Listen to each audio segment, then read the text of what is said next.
He paid his workers more than anyone else in America, and he hated them for it. Henry Ford didn't invent the automobile. He didn't invent the assembly line.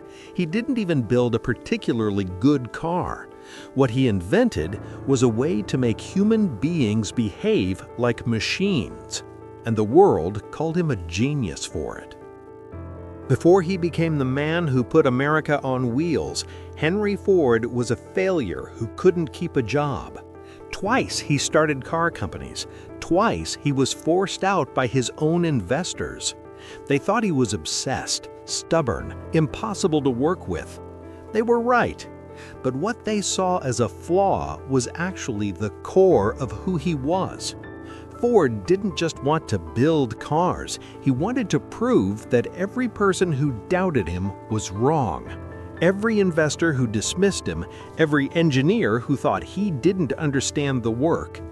His ambition wasn't about transportation, it was about control.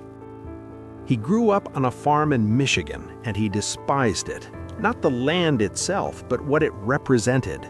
Repetition, dirt, a life that looked the same every morning.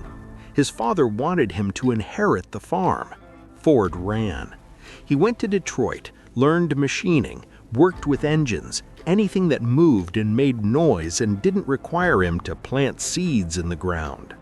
But even there, he was restless. He built his first car in a shed behind his house, then another, each one a little faster, a little cheaper.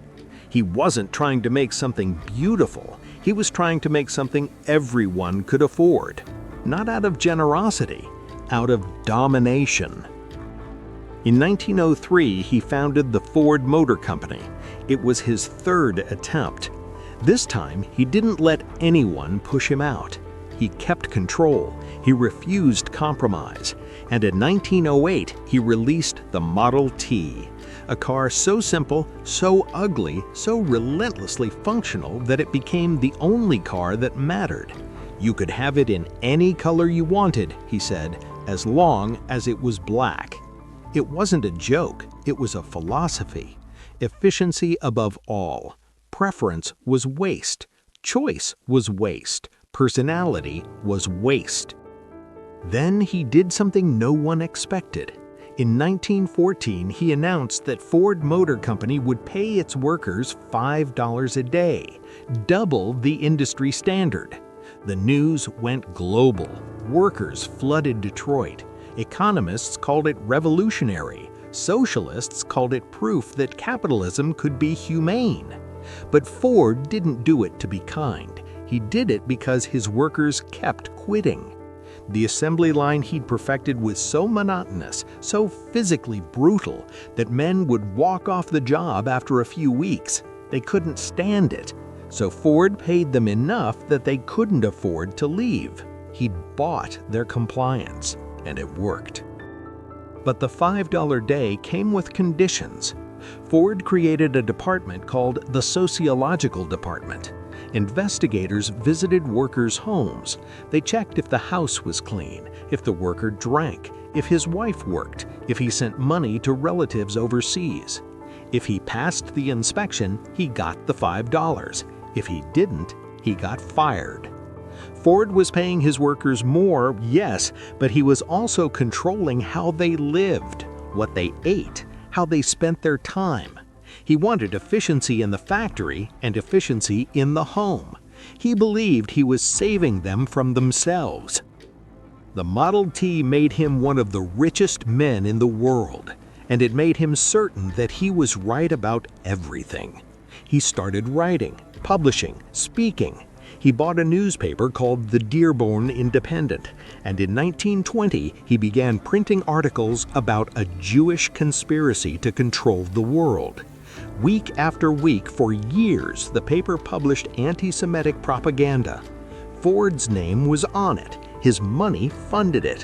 When Jewish organizations protested, he didn't stop.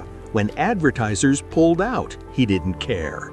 He believed he was telling the truth. He believed everyone else was too weak to see it. The articles were collected into a book called The International Jew. It was translated into German. It was read by Adolf Hitler, who kept a portrait of Ford in his office and called him an inspiration. Ford was awarded the Grand Cross of the German Eagle in 1938, the highest honor Nazi Germany gave to foreigners. He accepted it. At home, his son Edsel ran the company day to day. Edsel was everything Henry wasn't: diplomatic, thoughtful, interested in design, in beauty, in things that didn't have an obvious function. Henry despised him for it. He undercut Edsel in meetings, humiliated him in front of executives, reversed his decisions without explanation.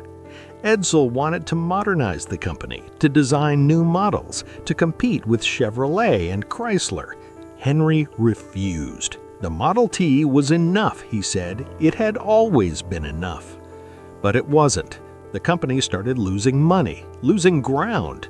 By the time Henry finally agreed to stop production of the Model T in 1927, Ford Motor Company had fallen to second place. Edsel died in 1943. He was 49. The cause was officially stomach cancer, but those close to him believed the stress of working under his father had killed him.